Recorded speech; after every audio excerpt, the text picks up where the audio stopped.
Talk Photography. Again, it's my privilege to be able to actually do it tonight. I always like to do the first one of the year, as it were. And today we're doing Boudoir, and we're doing flow posing and lighting in the same session. Unlike our usual talk photography, where I ask our guests just to actually look at 8 images, because we're going to chat and everything else with it. Basically, I get to show a lot more images and we can cover a lot more. But the question panel's open, of course, when we're in live. So please, please, please feel free to get your questions in. Saying that, he's just opened up his question panel to make sure I'm looking at you as we're going through. So let's talk lighting first. Now, it could be portrait photography, commercial photography, you know, whatever photography, okay? As far as the lighting is concerned, you're gonna follow probably a pattern of dynamic. So what are you really looking for? When we're talking in photo development sessions, I break it down into composition, lighting, exposure, pose, style, storytelling, and post-production, okay? And one of the most dynamic things within it is the lighting that will really take an image to the next level. Now, just because you see, you know, the likes of this image with very, very dark shadows and everything else, you might go, I don't like that. Well, that's okay. But what we really want to do is kind of look at the style of the lighting. Does it match the energy of the picture? And for me and my boudoir photography, excuse me a minute.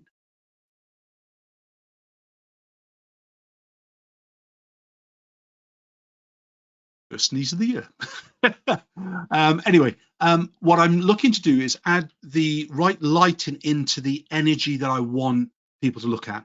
So because this is more of a kind of a 50 shades kind of boudoir, in this case, I'm looking for a lighting that is more dynamic than basically just lighting overall. We'll look at some of that images as well with it and things really.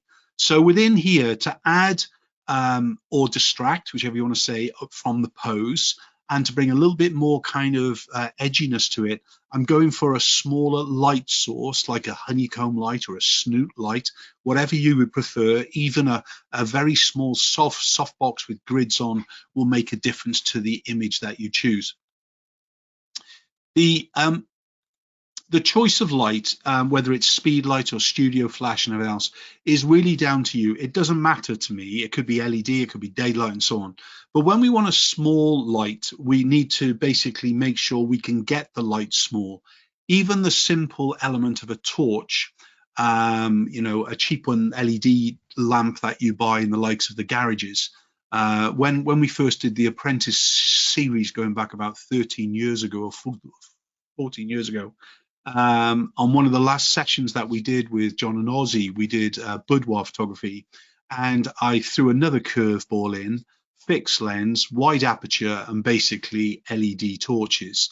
And basically there was a little bit too much for their heads to comprehend at that point, because we've been talking all about flash and so on. But kind of looking at the light, once we kind of look at the type of light, a hard light or a soft light, then we start to look at where the light is coming from.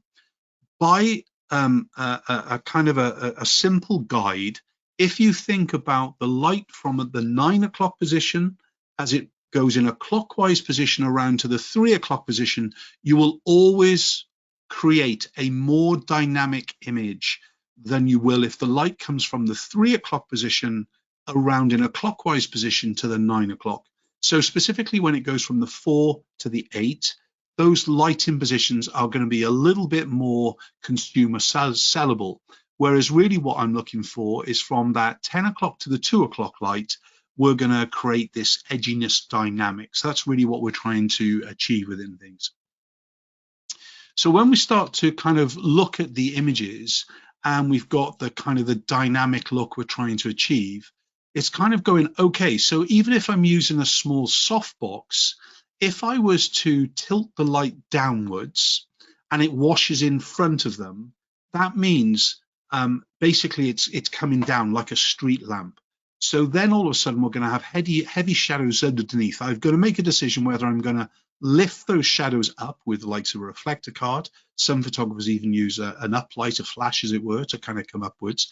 But how much of that light, how much of that reflected light from the card, how much of the flash coming upwards do I really want to actually affect the image? And really what it's doing is lifting the detail in the shadow areas any of the images that we're kind of looking at is how much detail in the shadow area do we need. So when the light comes from above and then we move it to the side, then all of a sudden a different part of the body will be lit. So as it is here, we can see we've got the top of the head, we've got the top of the nose, we've got the hand and the forearm. But basically, even though she's got a kind of a see-through top on, as the light drops down, the shadows getting heavier and heavier as the exposure becomes less and less, and because of the size of the light and it's not being reflected back up to the image itself. Whereas the next image here, even though it's got a little bit of a post-production, which will lift the shadow information anyway, we can tell that the light is coming in from near the 9 o'clock position. Look at the shadow. If you're in doubt, squint at an image or squint before you take the photograph, and you'll see exactly where your light position is coming from. So in other words, we look at the leg here, we can see that there's a harder shadow light coming in on the inner thigh of the, as we look at her left leg, and as we look at her on the outer thigh of the right leg. Same with the face. We've got a brighter, lighter section of the face on the left as we look at her, and it's more in shadow on the right, and so on. And you'll see that in reflective surfaces like skin, like hair, like clothing. You'll always see where the light is reflected from. And for me, when I'm looking specifically at boudoir photography, I tend to lean more towards an edgier light, towards the 2/3 of the shoot. So at least the second third and the last third of any shoot is more dynamic light. The first third of a shoot can be a little bit safer, a little bit more consumer, so we can kind of make it a little bit easier. Now, if we haven't got big light, big windows, big soft boxes, then we can use the likes of a big white wall, and then we can use the likes of polystyrene flats. You can pick these up in B&Q. They're just supported on a bike stand. And basically what it does, it kind of allows me to make the aperture smaller or bigger. So even though we're in a studio environment here, we're creating a window. So the middle part of the image, not all the gunk around and things, but we're creating this middle part of the image, and we're creating the size of the window to create the shot. Now, once again, we're looking at the lighting from basically behind the subject at the 12 o'clock position. So when we start to actually look at the light, when I move camera position, the light now appears in a slightly different position. So now I've moved from what was facing towards the wall, towards the window we've created, and the light being at the 12 o'clock. I've now positioned my camera by the right-hand side of the background support, as you can see here, and she's turning towards the light source with the face. So now we have a light at the 3 to 4 o'clock position. And the closer my body is towards the light source, and the more she turns in towards the light source, the flatter and more detail will be shown on the shadow part of the face and things. Exactly the same when I go back to the 12 o'clock position, I'm back into a silhouette kind of look. Whereas if I'm photographing in exactly the same place as the last image, but now I expose for the skin, so in other words, the skin that points towards the camera position, we get this high key blown out effect. Now, the reason I'm doing the lighting first before we go into the posing is so that you get familiar with the lighting techniques that I will use as a kind of a default between the different sessions. So when I'm looking to do a good butt shot, I'm looking to turn the body away from the light source to begin with, so near 12 o'clock. I'm going to shoot towards the 12 o'clock light, but then I'm going to allow the butt, the bum, to turn towards the light a little bit, so I have light kissing both cheeks. And by doing that, we get this lovely tone. Now, obviously, when we're using a big light source, a soft light source, and this light is soft because it's bouncing off a big white wall, it's coming through netting, and naturally that is going to be a soft light source no matter what. So there we have the gradation of tone in shadow to kind of going into a kind of a lovely highlight coming through into the shadow information, but the gradation is less and so on. in exactly the same lighting, where we kind of position her in the 3 o'clock position, but I get her to look away from the light. So in other words, the lighting, as far as if you look in the eye, there is no catch light in those eyes, which means if the light is at the 9 o'clock position, like we can see, and she turns the head away, now if we're exposing for the head, the face, basically it looks like the light is now at the 10 o'clock position, even the 11 o'clock position, and we can see that through the highlight and the shadow on the face and things. So to use this image, if you don't mind the black eye, actually in the detail in the eyes, close the eyes, and then you can get away with pretty much anything because you're going through it. If I move back with my body close to the light source, so in this case my right shoulder against the black flats, the window light is exactly the same, and this will illuminate the face and the body that is basically facing towards that light. We're minimizing the reflective light on the bedding because we've just thrown the black netting on top to match in with the actual black lingerie that she's got on and so on. So what we're actually doing here is bringing the tonal range closer together than just the high key and the low key. We've got lots of mid key going on with it as well. So now if we look in towards the actual eyes, we can see we've got this huge catch light coming through in the eye itself. Whereas we go back to the other image and we look into the eyes, there's absolutely nothing there at all because she's pointing away. Now, I see so many photographers on workshops over the years or in photo developments where basically they've added a reflector in to put some catch light in. And that might be a thing that you're trying to fight the light. So in other words, you realize the problem, there's no catch light in the eye, you pop a reflector in there, then all of a sudden you've kind of fixed the one problem, but now you're fighting against the natural lighting style that you've created. So making those decisions exactly what the light is trying to do. So when we're looking for a safer image, we need to start to point the body and face towards the light source, get closer to the light source myself, and then it's going to give me more illumination. To give me a natural dynamic, move into a 12 o'clock position till you're into a semi-silhouette. If I want a true silhouette, then obviously I need to actually expose for the background behind. So thinking about how you can set up your light source, then slightly move the model, slightly move the camera position, will allow you to pretty much flow through different but same lighting qualities without any real effort. You've seen how fast I work. I try and slow down when I explain things as well. It's not that I'm in a rush. I'm in a flow and I'm enjoying myself and I want to go, what happens if I do this and so on. Okay, so let's move away from the big light for a minute. So even though we're seeing this big window, instead of a reflection off a wall now we've got a big white softbox behind it, a kind of a 2.5 meter one here behind the curtain, and then we've got a gridded softbox in the 12 o'clock high position to actually kind of cast the shadows coming down. So when we start to just use the actual light from above, we can see what the lighting is doing. We can see that it's touching the parts of the body and including the hair and the chair that are basically closer to the direction. So in other words, it's coming from above, so we're naturally going to hit the shoulders, the fleshiness of the arms, the hands are on the knees, so they're pointing upwards. That's going to catch it. The fleshiness at the top of the knees is going to catch the light as well. But as the light kind of gradates down, as the exposure comes down, then you're going to work from a perfect exposure in one place to a darker exposure in another. And obviously, if you've exposed for, say, the hand and the knee here, the lighting that touches the shoulder and the hair is going to be overexposed there.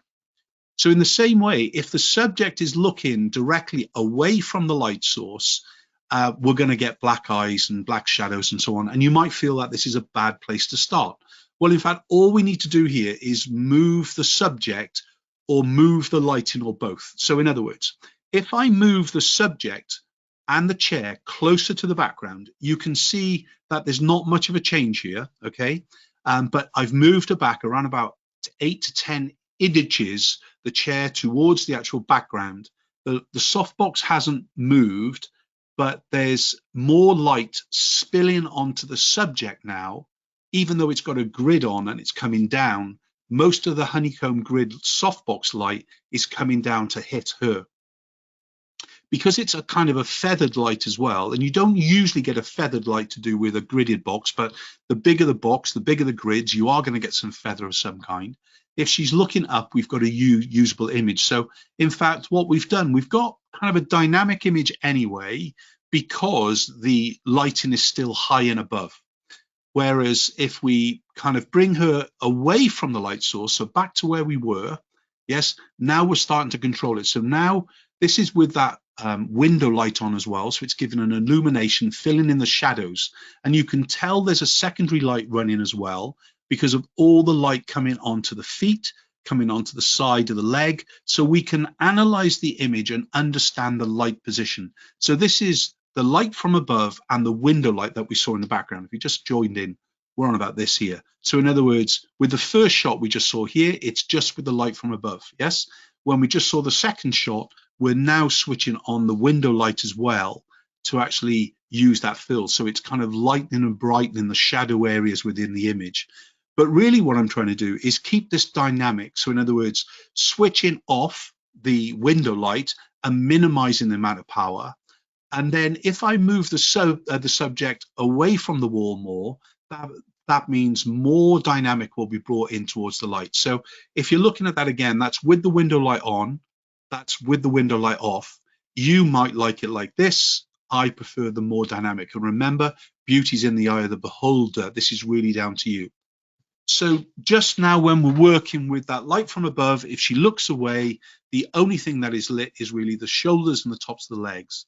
If she leans back and allows the body and the legs to hit more of that light, we can see with the light and shadow going straight across the legs here, how much there is no fill-in kind of going on here at all. It's only kind of bouncing off from the floor, wherever it would be, but there's no fill going on. And then you can use that for the likes of the butt shots and so on. But really what we're trying to do is actually say, okay, I understand what a window light is going to do, but I can also minimize that light. So when we look at this image, we've got the background flat now. That's that gray wall that we just saw here, yes, now covered in white netting. We've got a background support with the white box behind, but the window is switched off. And what we've got is a hard light poking through the gap between the actual flat and the soft box, but it's a hard light source, but it's still diffused with the netting. You'll also see up here, wrong button. I've got another light ready to come on with a grid on, and this can actually create the spot effect. So when I just use the window light coming in from behind, and we allowed it to naturally diffuse and fog onto the lens, basically we get this lovely kind of transition. I call it kind of the French boudoir kind of styling and things, really, where it's lovely window light and so on with it. Whereas if we just use the likes of the honeycomb from above, we get a totally different image here. Yes, when we're using the big softbox, the window light, we'll get a different look as well, because this is a bigger light source. Whereas when we're using the honeycomb from above and the softbox isn't going off, we've got this kind of just hard light coming down. So we've got the softbox behind the netting, the window light. We have the light coming from above, which is just the honeycomb. And then we have the light coming through the gap between the flat and the white window box here. That is not visible at present, but it's behind this gap here and it's being diffused through the netting. And then we can completely change. So this is just the one light source, the hard light coming through the gap, allowing itself to spill. This side of the photograph is being shielded by the flat. The pillow is shielding the flat, but because it's being diffused through the netting, it basically allows some natural reflectancy onto the likes of the legs and so on with it.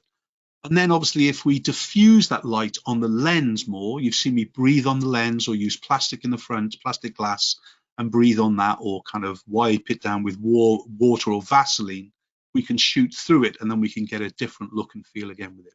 So that's the kind of, setup where you can be quite dynamic.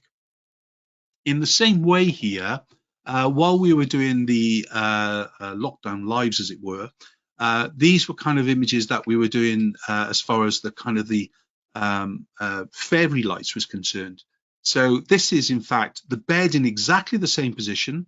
The lighting is around, but it's not going to be used, and all we're using in fact is the lighting from the fairy lights that she's basically laying in, or around her I should say, and then obviously wrapped across her to actually create. So really what we're looking at here is small space photography. That's the great thing about boudoir. You haven't got to have a huge room or a huge lounge. It can be shot in the smallest of areas and you can create some amazing images. So in that first part of the session where we've been looking at the quality of the lighting. Okay, let's go into a little bit more of the posing element now. So this section is all about posing on the bed. And remember, you can watch all of this film if you're an Academy member anyway, from what we filmed. It's there on the content. Lots and lots on boudoir. So we came up with the idea of posing guide for the bed, posing guide for a normal sofa in a client's home, and a posing guide on a chair, and perhaps a posing guide for something a little bit more dynamic, whatever it is. So Kelsey was our studio model during 2020 and 2021, along with some other models as well, but we were able to actually work towards the end of lockdown and things really to create some great images and things. So we're starting with the lighting, but really we're not interested in the lighting. This is all about the pose. Okay, so you can pretty much ignore the lighting. We're only looking now at the pose. So the first things first, when you're kind of working from a bed position, I would just get a client to go and sit on a bed and just say, sit there for a minute, blah, blah, blah. Let's just do some shots. And I want the client to get a little bit comfortable in her own right. Obviously, when you're working with models, they're used to taking direction. The great thing about models, if you've got a very experienced boudoir model or figure model, and you're just getting into the likes of boudoir, if you have no experience, they'll run through the posing kind of ideas for you, or they'll run through a bit of a flow. But of course, you know, the majority of photographers that I teach are photographers who are working with kind of consumers or kind of people who've never had boudoir photography done before at all. So when we're going through these here, we need to really know how we can kind of guide you to guide them going through the images. So the first thing to kind of really look at is anything close to the camera is going to be enlarged no matter what. So the closer the leg, the foot, the bottom, the thigh is to camera position, the bigger they are going to appear. Most of the time, we're looking to shrink this naturally down without relying on the likes of fixing it in Photoshop if you've got to slim a client down because that's what they want. But I much prefer to do it in a natural way than relying on a liquefy. And then basically I'm really showing real images of that client without any work at all. So when we've got this kind of big part of the bottom of the thigh here, I refer to it as the ham because of its shape and the position that it would be. I suppose I'm a butcher's son as well, so that gives me the kind of the name, but it's the shape, and it will always be enlarged when you move this knee up and you expose it to camera position. So to minimize that, we can stretch the foot towards camera position, and that will help minimize it. But again, there's other techniques. At this point, we can expose the thigh. Remember, gravity is going to push all the flesh down onto whatever it's going to meet, and so it's never going to be attractive. That's why, as photographers, we need to help the body look better, because everything we're doing is misforming the body in so many ways, and gravity never helps us. So if we leave the hand behind her, basically we can't disguise here. If we were to move the hands and change the shape, we can change the kind of look. So the first thing is the top leg, we want the knee where possible to sit on the bed and not really rely on the bottom knee at all. We want it to come across. By doing that, we create more of a shape. We also create a little bit more of an erotic kind of energy to it in the position and so on with it. But again, it's more about body shaping, body molding than it is than kind of bringing the erotic element to it. That's really down to you about the styling of your boudoir photography that you're doing. But now we're talking about consumer kind of posing. So again, when we turn the body away from the camera and we want to do a kind of a butt shot, it's easier for most clients to sit down instead of kneel up. Kneeling up can look very strange and it can look very hard. So when you ask a client to actually go into a kneeling position, they'll probably actually kind of come down quite low. They'll even sit on their bottom. And then just before we take the photograph, if we can ask them to just raise up just a little bit, an inch or two, then they can actually raise their bottom away from the bed, which will help the dynamic again. If we close the feet too close together, that will help some clients bring the ability to have the pose. But for here, it's better when the knees are apart, like we just saw in the last shot. It will basically give us a better image. But by bringing the knees together, it will also squeeze the bum together, which will make it a much thinner bum. So when we're looking at in the posing, when we kind of bring the knees together, even crossing the knees, it will narrow down pretty much every part of the body. So if we're back into the first pose where we began, we can start to move this hand and arm so it starts to interfere with this roundness of the kind of the thigh. And then we can start to actually raise the leg up. And everything that we're doing with hands is about disguising parts of the body that are not the most attractive to the client or to the photograph, or because of the gravity or whatever it would be. So within here, you know, you might not have a client. And by the way, when you're using the likes of a body like we are here, it's an easy way, or a swimsuit. You know, if you've got a friend, or basically if you're shooting yourself, or basically you've got a client that is kind of open to the idea of shooting some boudoir.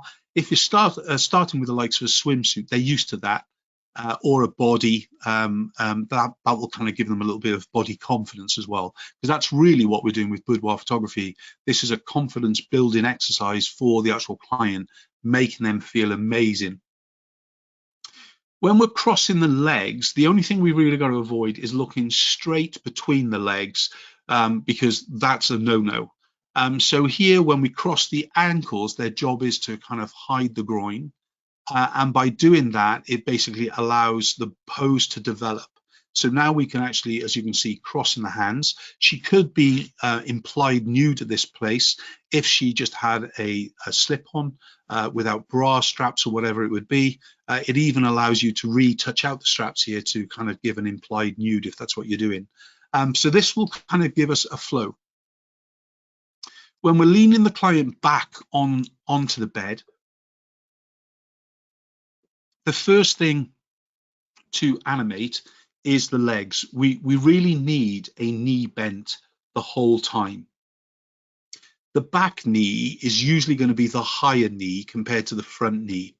The front knee is levitated a little bit, so it's bent, and the reason being on that will actually protect the tummy and will actually protect between the legs as well.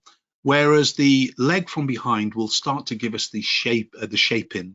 The hands can be used to either disguise or hide or distract. So to hide, basically they can hide if the client is topless or it's a bit too see-through or whatever it would be. We can disguise when we've put them into a pose and we've created too much flesh. We can use the hand to then actually draw the eye to the hand instead of directly at the actual fleshiness of the pose and things, really. So we're working all the way. When we're working on the side of the body, we really want to roll the knee towards camera position. However, the bottom knee needs to be bent, and that's what's missing in this image, is that bottom leg, the one that is on the bed, is basically not bent at all. and hence you've got a very, very long image here. And if we just bend that bottom leg a little bit, we'll get a much better image, and we'll shorten the whole kind of proportion within the actual image as well. This is a good one to actually really lengthen the leg. However, it's always going to give us a heavy thigh. We've got to watch out for that and things. But this is a good pose if you're working with a one-piece or a two-piece set as well, because it will actually shape the bust. And you can see here how the cleavage is got shadow kind of coming through it as well. But this will work well as well if it's a silhouette-y kind of image working against the light. When we're rolling the client onto the belly, the first thing would be to do is to make sure we're elongating the hands away from the face. So if we want to see the face, we can. If we want to bury the face for a faceless image, we can. But we also need to kind of just separate the feet to almost have a bunny rabbit kind of ear effect.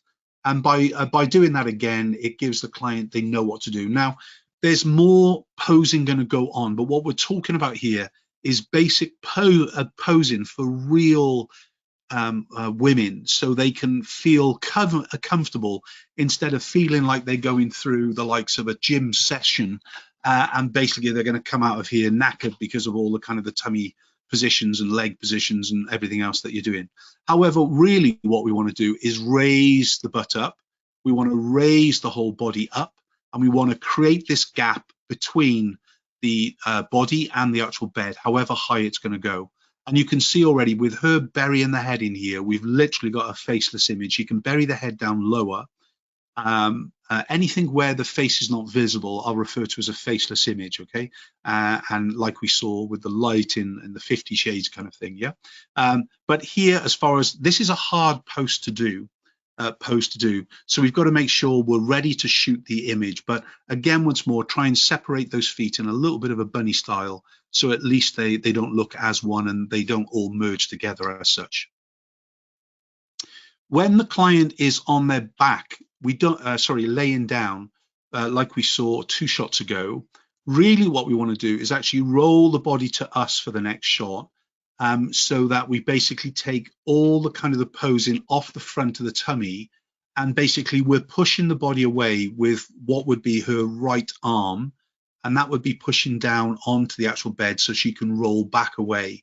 And at this point, again, making sure that the legs are not running in line with each other, that they're kind of different shapes.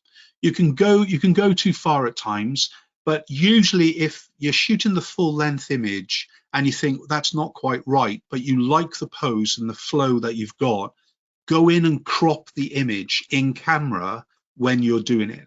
So in other words, I'm not a massive fan of below the buttock here, so we can concentrate on the top part of the image to actually create a photograph. Okay, so this is what I refer to as the cat stance, yeah? It's when they're on their knees and basically the knees are separated, they're in the profile position and the hands are apart as well as the knees are apart. Now, so in the cat stance, we get used to this. This is what I refer to as a closed cat stance, because basically the front leg is the leg that is hiding the groin, okay? And this is a really good pose to learn if you're venturing into the nude photography or kind of implied nude and so on with it, okay? Because it's going to hide as much as we can. We can even use an arm in a slightly different position to hide the nipple and the breast. So we can move this arm that is here back around about another 6 to 8 inches, and basically that would have hidden the bust and the actual nipple at that point if it was an implied nude image. But this is what I refer to as the closed cat stance. An open cat stance is where the front knee is backwards. So in other words, the back knee is closer towards the head and the front knee to camera position is further away from the head. And that once more is opening up, so you get a different kind of image. And then, of course, with that same thing, you can transition in the flow to the kind of the laying down. Remember what I was saying right at the beginning about the closest parts to the camera are going to appear bigger. So feet and legs and thighs and bums are all going to actually be bigger if they're closer to camera position. Get it out of your head and start to basically feature the part of the body that you want to be bigger, you want to focus in on, or step back more to make it less. The pose here, if you've done your kind of conversation with the client and you've kind of discussed the kind of imagery that they're going to do, this is definitely now going more into a more erotic image and a more erotic, a sensual pose, because obviously we're beginning to expose the knicker line between the legs and so on with it. And you've obviously got to watch some lingerie that it might be a problem for this pose than it is a kind of a benefit. So again, talking through, the worst you're going to do is kind of go into that pose and then soften the knee back more, which will basically hide between the leg again with it. But again, another faceless image to work the photograph. When we're kind of working on the kind of we're working towards what I refer to as the drunken sailor in a minute, okay? So in other words, we're going to be working off the back of the bed, the side of the bed visible to camera, and we're working here, but the legs now are the part that are closer to the window, as we can see, so further away from camera position, which means the head and the bust are closer to me, so I'm going to be focusing on them more. Am I focusing on the face or focusing on the bust? That's really a decision for you. I would be photographing and the shot that we have here on the face, and then for the close-up image, I'd be photographing more on the bust. Why? Because I'm shooting probably at f4, which means I'm going to lose focus depth very, very fast. So the drunken sailor is when they're basically coming over the edge of the bed here. Okay, so it's kind of really dropping the head all the way back, and it just gives a different look. And it's just, I'm trying to give a sensual energy, kind of a euphoric kind of feel. However, it doesn't always work with everybody, and some clients think, I just can't do that. They can't get back up. So especially if you're working on a blow-up bed like this one is, they are basically soft. So if I sat on the edge of that bed, I'd slip straight off. All right. So be careful when the client is sitting on there that they're not going to slip off the edge as well. So a harder bed is much, much better. Like a harder sofa or a table would be much better as well in all posing. Working off the end of the bed again can be exactly the same way, but really what we want to do is keep the minimal part of the body touching the floor.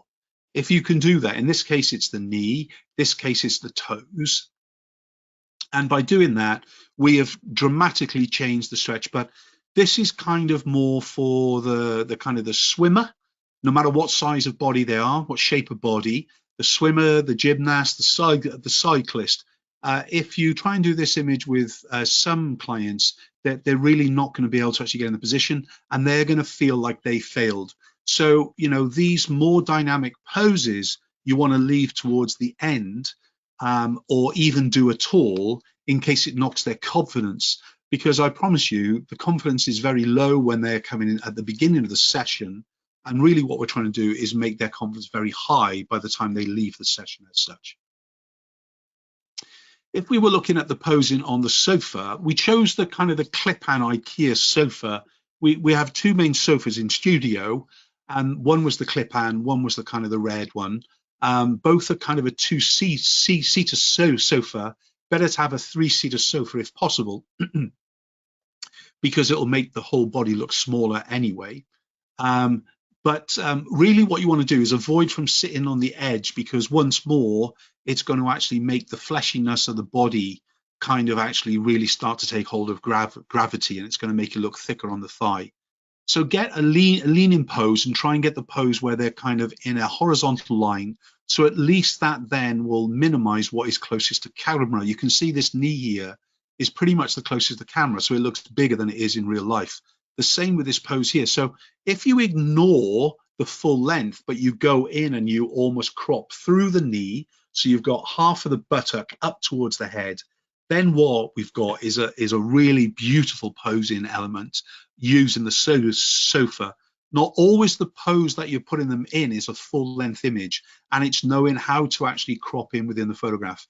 but you can follow pretty much a similar flow like we just did on the bed on pretty much anything. But remember, the softer the furnishing, whether it's a sofa, a chair, carpets even at times, the softer it is, the harder it is to actually really maintain a good pose. But you can actually pretty much repeat what we just did. But please, please, please remember client safety all the time. This is an image where it's got the honeycomb light from above and the overall light as a fill. And then we also have just the honeycomb light, and you can see the more dynamic image as you're going through it. Remember, because the light is on the left and the buttock is closest to light, it's going to take the most illumination. Whereas if we turn the client around, or if we'd move the light to the other end, we could have actually had a much more gentle light onto the actual buttock itself. So don't fear the sofa. You've just really got to think about what you're trying to actually pose with. And as I said, we basically had the red sofa, and we did something very, very similar with the same kind of posing idea as well. One light, dressed to it in red as well, and just kind of looked at how we could add into the posing rather than the basic elements as well, different camera positions and so on with it. Okay, then we kind of start to look at the more kind of boho or boudoir. So it's a little bit softer, energetic, has gone. At this point, everything needs to feel like there isn't a sharp angle within the photograph for me. This kind of matches very well with the kind of the French boho kind of light in the French boudoir set I was on about you. So what we really need to do in the posing element is think about a softness. We don't want the hardness of a leaning on something. If we can avoid it, we want gentle touches.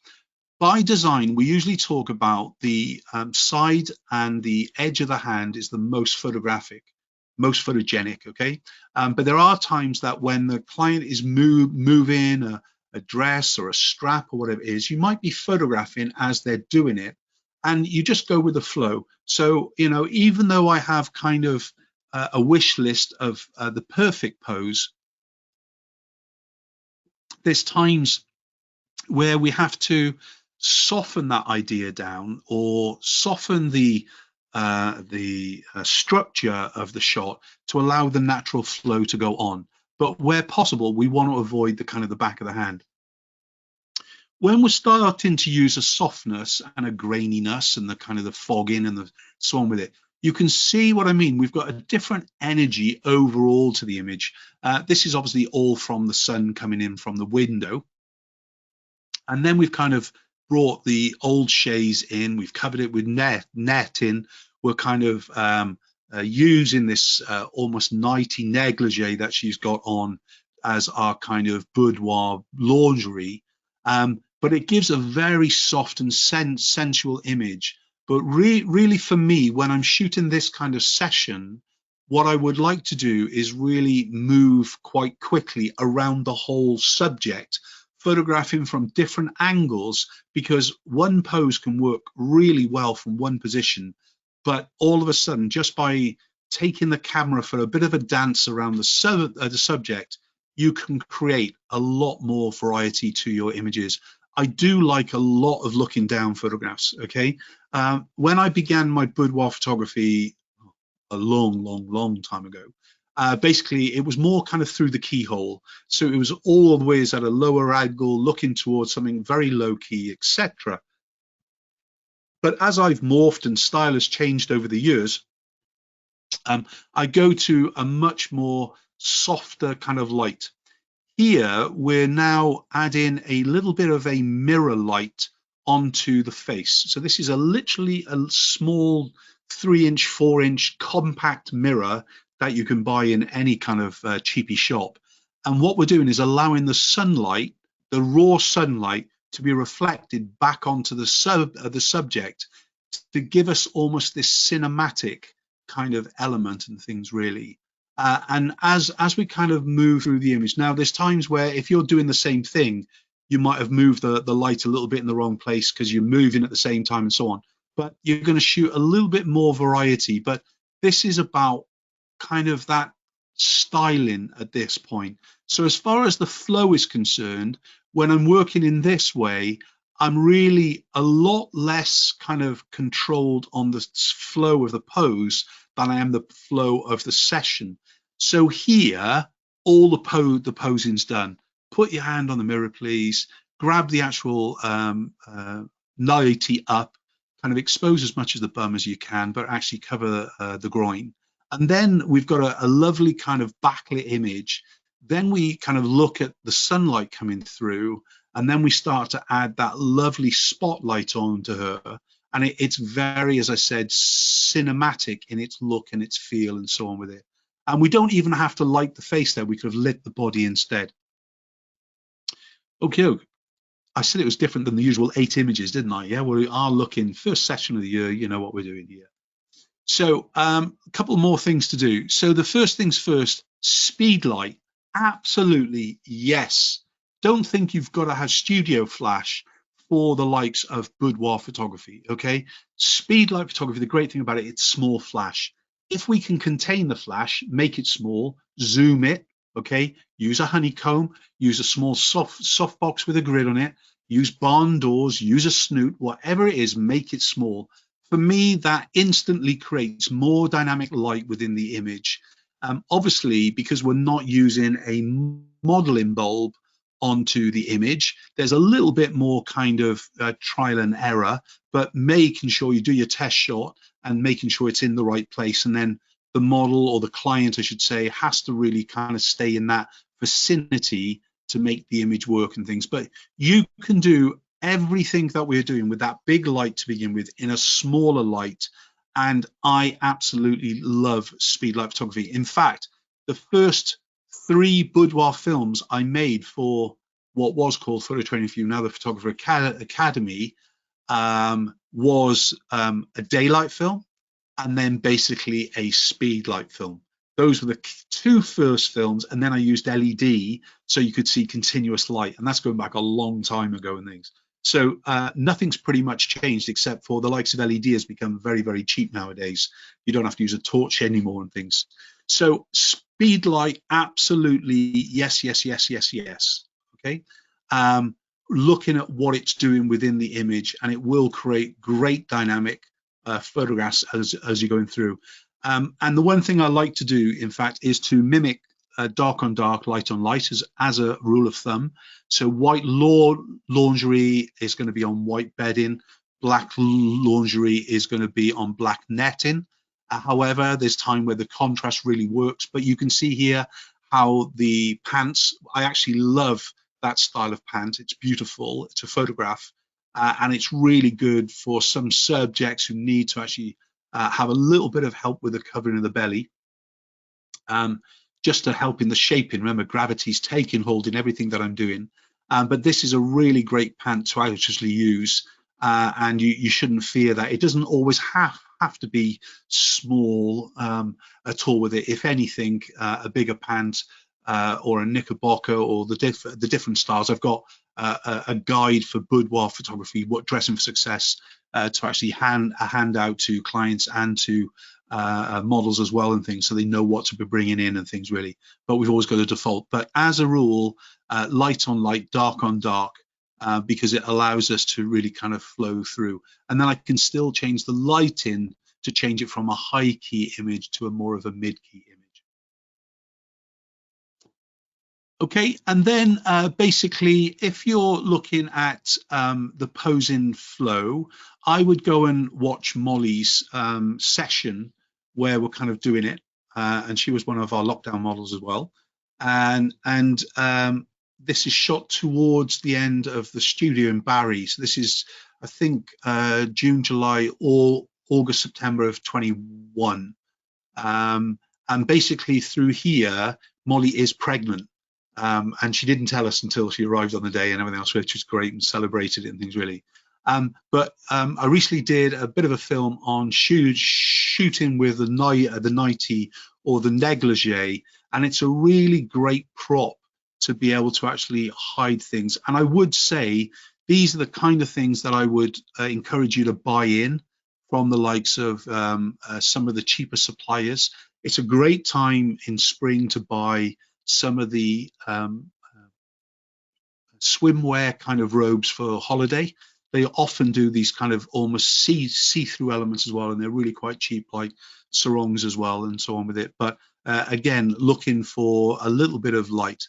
But when you start to work with a light source, like a window, or in this case, a fake window behind the netting, what we've been discussing is flow in the pose and how you can know in the first 15 minutes of a boudoir shoot, you can basically absolutely complete the kind of the first start to any session. Obviously, a client who's a bit nervous will take a little bit more time to kind of coax into the pose. They're going to have to be a little bit more kind of encouraged, but you will absolutely be able to follow that flow if you put together like a 24 session guide for yourself. And remember, we've got apps for members to download in posing for boudoir as well, but you'll really be able to actually complete it and things. And if you're kind of looking at entering into the world of boudoir photography, and perhaps you're a wedding photographer, especially I would say if you're a female wedding photographer, there is absolutely no reason at all not to encourage your brides into doing like a mini boudoir shoot before they get going. And basically, even if you've got a studio, kind of getting them in to actually do it. But I would definitely follow the guide that we did with Molly into the bridal boudoir shoot. There's 137 images here, and basically more or less everyone is slightly different.